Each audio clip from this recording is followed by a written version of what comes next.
WRAL weather alert day as extreme heat starts across our area today. That will continue through the middle of next week. I'll talk about how hot it could feel not only today, but for the weekend coming up. And we'll all be trying to beat the heat. What you need to know to stay safe during this triple-digit temperature swing over the next several days. Plus, GalaxyCon fun. A chance to stay cool inside the Raleigh Convention Center and meet your favorite celebrities while you're there. Any place that is air conditioned will be the place to be on hot days like today, as well as the next few days. We are in for a serious stretch of extreme weather. I'm Renee Chu. I'm Jeff Hogan. Yeah, there's no question about it. I'm running out of adjectives for how to describe this. Just wait until next week when we're trying to put this together. All right, Grant Skinner is over in the WRAL Severe Weather Center right now with what he's tracking. That's going to be a very, very hot day today and getting even hotter this weekend. Next week is going to feel very hot as well. A heat advisory in place today. Heat index values could reach as high as 105 to 106 today. And then you look to the weekend as high as 111, possibly as high as 112 for some spots. Try to make as many indoor plans as possible. It's going to be very warm overnight as well, so not much relief during the overnight hours. So once we hit 11 a.m. noon, temperatures for heat index values will be already above 100 degrees. That will continue through 6, 7 o'clock this evening, so it's going to feel very hot throughout the day today. A heat advisory in place starting at 11 a.m. that will continue through 8 p.m. this evening. It was originally just for the triangle of points south, but it was expanded to the north and east, all the way to the coastline and for our Virginia coastal counties as well, up towards Mecklenburg County as well. 103 to 106 is that peak heat index value for today. But again, getting even higher into the weekend. We'll talk more about that intense heat for the weekend, how long it lasts for next week, and when we could see some relief coming up in a bit. With breaking news we're following, Raleigh police have a man in custody after they say he accidentally shot an AK-47 into an occupied apartment. This happened on Westville Court off Lake Boone Trail at 1:40 this morning. Police say no one was hurt. Records show 20-year-old Anthony Finch is facing charges, including discharging a weapon into occupied property. Well, you heard Grant. With this heat wave expected to last for the next 6 days, you'll want to get out early if you want to enjoy some time outside. WRAL's Kelsey Coffey joins us live from Lake Johnson this morning. Kelsey, people need to take precautions in these dangerously high temperatures. Yes, Renee, they sure do. And we're expecting to see some folks here at Lake Johnson later this morning to enjoy a little bit of time outside before we reach the heat of the day a little bit later this afternoon. Now, we are gearing up for 6 WRAL weather alert days in a row, all because of this intense heat. You just heard that we will be under an extreme heat watch this weekend during the forecast. You have to protect yourself from these dangerous temperatures. Now, here are some of the signs of heat exhaustion: dizziness, heavy sweating, nausea, and weakness. If you are experiencing any of these symptoms, move to a cooler area and drink some water. Now, if those symptoms don't stop, you need to seek medical attention. Now, one of the best ways to prevent that heat exhaustion is to pre-hydrate. Drink before you get thirsty. That way your body can regulate its temperature and you can prevent yourself from getting overheated. Kelsey Coffey, WRAL News, live in Raleigh. Kelsey, thanks. You can track the heat wave with the newly redesigned WRAL weather app. It is free to download from your phone's app store. Make sure to turn on push notifications so you can get important weather alerts sent right to your home screen. This morning, a woman is being held on a $100,000 bond after a crash that killed a man. Angela Harrington is accused of hitting 41-year-old Angel Rodriguez, who was walking on the sidewalk in Fayetteville. Harrington is facing 6 charges related to the crash. She's also facing a charge for possession of a stolen firearm. This is a story we first brought you as breaking news yesterday morning. A crash happened late Wednesday night at Robinson and Whitfield Streets. Investigators say Harrington's car went onto the sidewalk, hitting Rodriguez. They say she tried to drive away, but police caught up to her when her car stalled. Police say there was a child in her car and she was under the influence and driving without a license. A man died in a reported drowning in Moore County. Officials responded to a home on Nashua Court in Pinehurst, and they say the 36-year-old man was found unresponsive in that private pool. He was taken to the hospital where he died. Police are investigating a deadly shooting in Rocky Mount. It happened at Sunset Park around 5:30 in the afternoon. Officers were called for a shooting with injuries, and when they got there, they found one person was dead. Another person was also shot and taken to a nearby hospital. Police have not released the names of anyone involved. North Carolina will receive hundreds of thousands of dollars from a pharmaceutical company accused of Medicaid fraud. The fraud accusations against Gilead Sciences focus on HIV drugs the company makes. Gilead Sciences was accused by nearly every state in the country of paying kickbacks to doctors a decade ago to overprescribe them. The California company has offices in Raleigh, and it paid a $200 million fine to resolve those accusations. A new program from the U.S. Department of Agriculture will help farmers still cleaning up from Chantal. It applies to people in certain circumstances, like those who can't make loan payments or those who have lost livestock. Chantal caused tens of millions of dollars worth of damage across our area. Farmers have until next March to file claims based on losses from that storm. A hearing in North Carolina's lawsuit against FEMA could come in a matter of weeks. North Carolina and 19 other states are suing the agency over a canceled grant program aimed at helping towns better prepare for disasters. State Attorney General Jeff Jackson toured a pump station in Hillsborough, badly damaged from Chantal yesterday. Flooding caused gallons of sewage to spill into the Eno River. A project to move that station out of a floodway is $6 million short after FEMA cut the grant program. I believe we are on very strong legal footing. As I said, this was not FEMA's money to cancel. This was a congressionally approved program. For FEMA to cancel the entire thing without any notice, without any heads up, is clearly against the law. FEMA announced the program was ending in April. A spokesperson called that program wasteful and ineffective. Jackson says nearly $200 million in resiliency funding to North Carolina have been canceled. We are learning more about what the Nash County Animal Shelter is doing to respond to a failed inspection.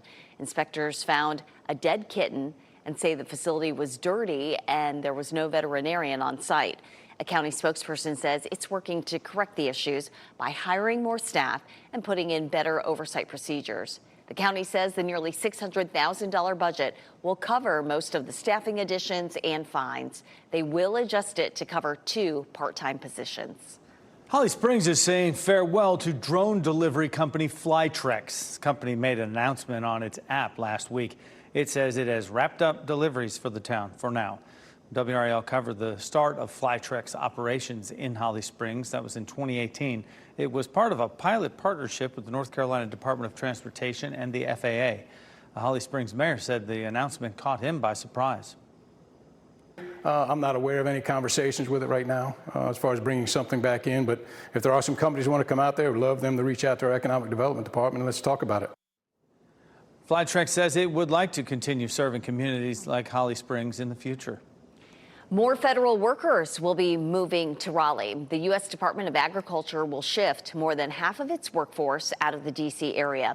Raleigh is one of 5 cities chosen by the fire department. A memo cites cost of living and proximity to farmers as factors in its selection. The department will announce which offices will move to Raleigh in the next month or so.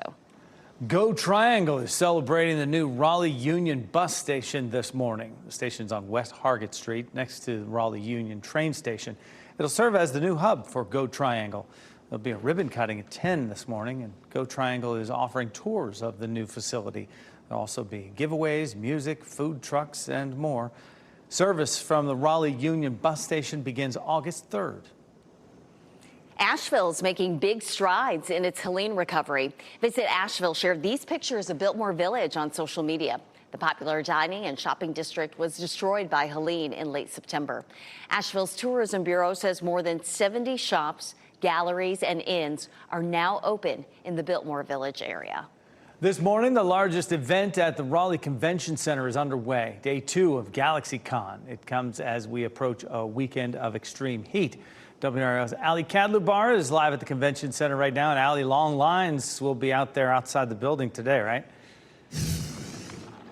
Yes, Jeff, and as you can see, they already have some nice water jugs filled up for anybody who has to stand outside. They also have some nice fans as well for people who are under this tent just sweating outside this weekend. But for people who want to escape the heat, there's also inside, they have some AC as well. So take a look at this video here. You can see some of those people enjoying the AC indoors. GalaxyCon says there's activities inside, tabletop gaming, video games, and a kids zone, celebrity meetups. This year, they will have a free outdoor event called Street Fest, and GalaxyCon Public Relations Manager Justin Burkhardt says that tells us how they are keeping the event cool outside. Street Fest will have some tents out there. We'll have some food trucks out there selling food and drinks. WRAL will have a tent out there. So there's places to escape the heat with a lot of the tents from our vendors outside as well. Yes, and WRAL is a proud media partner with Street Fest, and I'm just enjoying the fans before the sun comes up. And Street Fest is Saturday and Sunday. Reporting in Raleigh, Ali Kadlavar, WRAL News. Still ahead, Belichick hype builds. UNC Chapel Hill and the rest of the ACC is getting ready for the start of a highly anticipated football season. We'll hear from the new head coach with just weeks to go until the start of a new era. And relief at the pump. Gas prices have been declining this summer, but we'll explain how experts believe this could possibly change.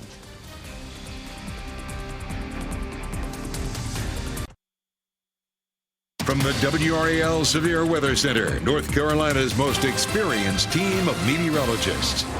Started this Friday morning with mostly clear skies across our area, warm and humid conditions across the area. That humidity is going to make it feel even hotter for your Friday afternoon. Heat index values pushing well over 100 degrees. Right now, though, 68 in Roxborough with some patchy fog there. 75 in Southern Pines. Clinton at 74 degrees this morning. 73 Rocky Mount. Fayetteville at 78 degrees to start this morning. So a lot warmer closer to the Sandhills. So if you're getting some early morning exercise, which is recommended, if you're going to exercise, do it earlier in the day since it's going to be so hot by this afternoon. Mostly clear by 5 a.m., 75 degrees. Then by 9 a.m. this morning, right around 80 degrees. And we're going to quickly warm up through this afternoon. We'll talk more about those highs this afternoon and how hot it could feel coming up in just a bit. Grant, thank you. Excitement is building for UNC Chapel Hill's upcoming football season, and it's raising the profile by bringing in Bill Belichick as a new head coach. WRAL's Pat Welter heard from Belichick at the ACC kickoff in Charlotte and lays out the big expectations for the program.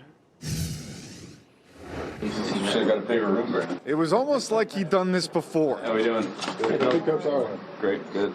Bill Belichick meeting with the local media to begin his first ACC kickoff. Love the way that our program has come together. Belichick comparing his UNC experience to his time in Annapolis as a kid. I grew up in Annapolis at the Naval Academy, and there's only one team. There's Navy. But now with women's sports and success of the men's and women's programs at North Carolina, it's fun to go to the other games, talk to the other coaches, interact with other student athletes. Belichick's father was a big reason for taking the job at UNC. However, meeting recruits' parents has been an adjustment. I guess it depends on who it is. If it's a recruit, it's one thing. And honestly, what some of the seniors in high school are interested in, it's a little bit different than what some of the moms and dads are interested in. College sports is changing faster than ever. How long he stays at Carolina remains a question, but Belichick isn't looking too far ahead. The future right now for us is to start a camp, and we need to use our time efficiently. I'm not going to get into where we're going to be 10 years from now. I don't know where we're going to be 10 days from now, but we're going to take each one of these days and try to make it as productive as possible. That was Pat Welter reporting. ESPN is getting in on the hype for Belichick's first college coaching debut with UNC. They're hosting a special 1-hour college football countdown show live from Chapel Hill. The Labor Day special will air from the sidelines of Kenan Stadium before the Tar Heels take on the TCU Horned Frogs for their season opener. Gas prices remain low this summer. According to AAA, the average price of regular gasoline for a gallon in North Carolina is $2.91. In Raleigh, the average is $2.94 a gallon. Prices are expected to continue to drop, but peak hurricane season could ruin that. Hurricanes obviously can be very impactful to major refineries that supply the Carolinas, those refineries down in Texas and Louisiana. Obviously, the risk is a little bit higher. And although the storms can disrupt oil refineries and fuel deliveries, the impact on gas prices is typically temporary. It is 4:48. Our significant heat wave begins today. Meteorologist Grant Skinner in the WRAL Severe Weather Center. And these morning hours, this is about the most comfortable time of the day for sure. Yeah, it's the best time to get outside if you have to do some early morning walking your pets.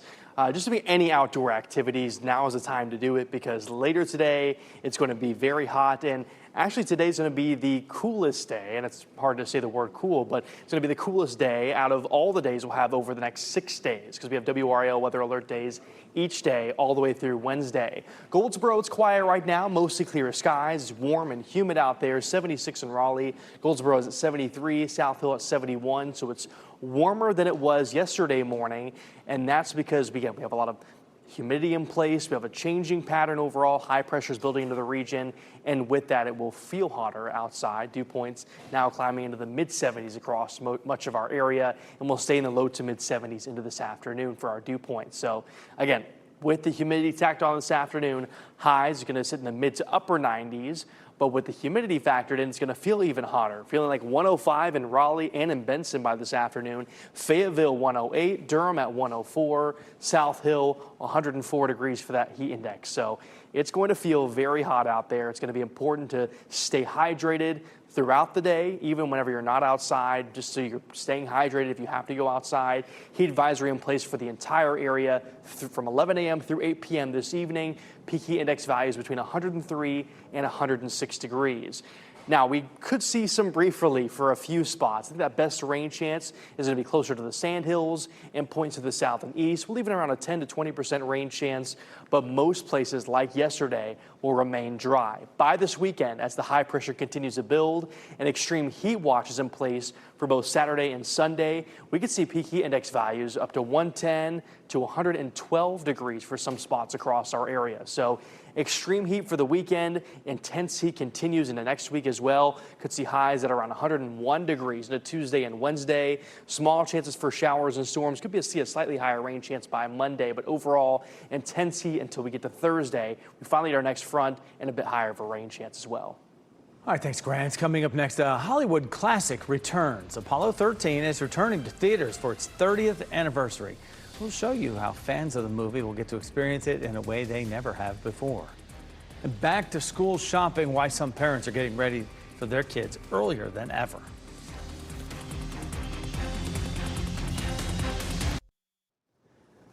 San Diego Comic-Con is officially underway. Fans lined up for autographs and merchandise at day one of the convention yesterday. The event is famous for a diverse array of exhibits, cosplayers, and exclusive previews. Comic-Con runs through this Sunday. A special IMAX screening and a new look at the new season of Percy Jackson. David Daniel has these stories and more in the Hollywood Minute. Hi, Jeff. Oh. I guess we'll come back to that in just a moment. Houston, we have a problem. Apollo 13 is returning for its 30th anniversary. The iconic film is set to screen exclusively in IMAX theaters September 19th through the 25th. It'll be the first time the full-length theatrical version has been shown in that format. We all know that last year you did something cool. But honestly, I don't even remember what it was. Percy Jackson news. Disney Plus unveiled this teaser at San Diego Comic-Con for Season 2 of Percy Jackson and the Olympians and announced the new season will premiere December 10th. The thing that you guys had as kids, is that still there? I'm in a band that constantly is breaking apart and coming back together. But the more we retreat into the music, the nicer things become. Not to be profound or anything, and it would be a first time for me. The first trailer is out for Spinal Tap 2, The End Continues. The mockumentary sequel arrives in theaters September 12th. In Hollywood, I'm David Daniel. Federal Communications Commission has approved the $8 billion acquisition of Paramount, the parent company of CBS.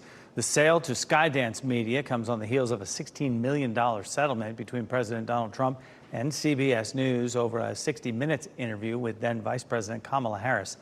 The FCC's lone Democrat dissented from the decision to allow the merger, saying that this erodes press freedom. Back to school shopping began earlier than ever this year. The National Retail Federation reports 2/3 of Americans with children in school have already started shopping for the school year. The survey found it is over concern that tariffs coming in August could drive the cost of school supplies higher. Shoppers are expected to spend about $858 per family on clothes, school supplies, and electronics this year, and that's down 2% from last year. A bunch of teenagers just graduated from a unique law enforcement program in Clayton. The department hosts a teen academy, giving 30 kids an up-close look at life in law enforcement. Officers taught lessons about real-life scenarios they face. The teens went through drills and training focused on leadership and team building. Beating the heat, what you need to know to stay safe during these triple-digit temperatures over the next several days. Plus, a way to beat the heat, GalaxyCon indoors. Organizers share their ways for recommending fans stay cool this weekend.